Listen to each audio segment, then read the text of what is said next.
Hello and welcome to my channel. Today I'm going to be giving you 5 tips to help your Amazon or eBay polytunnel have the longest life possible.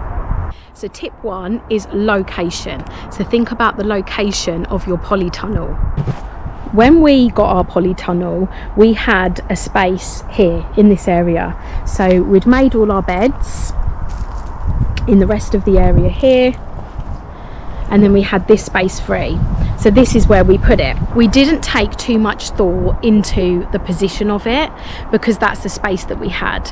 But if we'd have asked other plot holders on our allotment site their experience, they would have told us to actually position it the other way, sort of like south facing, the lengthwise. And that's because everyone on this site that has had a polytunnel similar to this, that has positioned it in this way, has had problems with the wind, whereas anyone that's had a polytunnel like this and they've positioned it the other way, they haven't had as many problems. So my first top tip would be to speak to other plot holders on your site or anyone else that you know that has a polytunnel and speak to them about their experiences, and then that might help you know where to position your polytunnel. Tip number 2 is the shape of your polytunnel frame.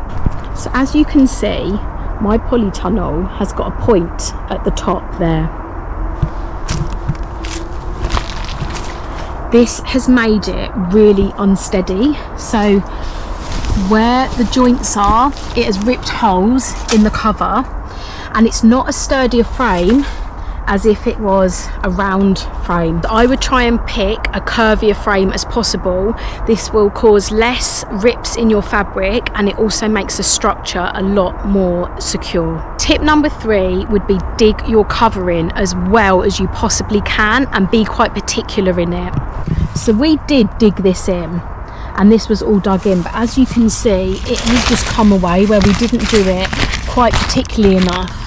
And when it's really windy, that cover moves a lot more than you'd think, and it just completely flaps open and the cover gets damaged quite easily. So I would say dig it in as well as you possibly can and just reinforce that as well. So it might be a case of digging it in and then putting some planters on top of that soil just to give it that extra weight on top. Tip number 4 would be reinforce your polytunnel straight away as much as you possibly can. So we didn't do this as soon as we should have done. We reinforced it slightly, but we didn't put as much reinforcement on our polytunnel as we could have done straight away, and that had a really detrimental effect. So it lasted pretty much all winter, and then that last storm we had, the whole polytunnel pretty much came down. We then reinforced it with some extra tubing to keep this as strong as possible. One of our allotment neighbours actually put this in for us because the back of the polytunnel just completely came down. Then we put these wooden posts in just to support that frame as much as we could. But to be really honest, if we'd have reinforced it more from the start, then we wouldn't have been in this position where we were reinforcing it after it had already come down, which made the frame really weak, and we didn't get as much use out of it as we'd like to. So we've only actually had 1 year's use out of this. This frame will not last another winter. It won't last another windstorm. So this is going to come down and we are getting a new one. But I think if we'd have used a bit more reinforcement, I think we would have got maybe another year out of this at least. So my 5th and final tip would be to take the cover off and the frame down if you can in the winter months. Now this is only obviously if you're not going to be using it in the winter months for any overwintering, but if you're using it for those crops like tomatoes, like peppers, like chilies and things like that in the summer, and you're not really overwintering anything or using it in the winter, then I would say take this down and just put it back up next year, and you would actually get a lot more years use out of that.